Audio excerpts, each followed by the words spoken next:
Okay, in this video, I'm going to explain to all of you about how to make a C-shaped wall shelf. First of all, we have to make wall with a rectangle and any size or any thickness. Okay, so then we can push it up around 3 meter. I think it's enough, and make group.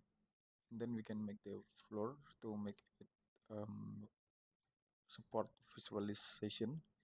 Okay, so then we can make the basic shape with the rectangle on the shelf.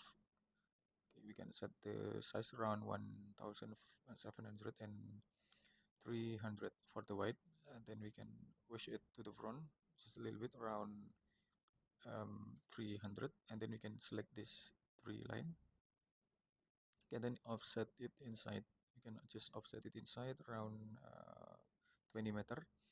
Okay, so then we can push it to the limit. You can see about this video, and then we can make the barrier of it. We can select this 3D line anyway.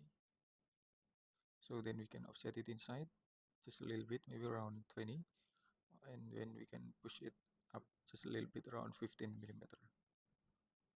So and then we can make it group, and then we can adjust the um, material, and then we can make component, create, then we can move and press control it.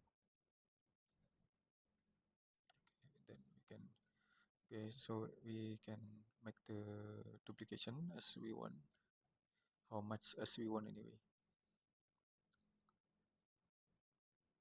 Okay, I think it's enough. It will be a lot of benefit of you. This is a basic exercise, so you have to make explorer about the making 3D model of interior object such as a wall shelf, chair, table, or many more. Thanks for watching, and wait for my next video. Thank you.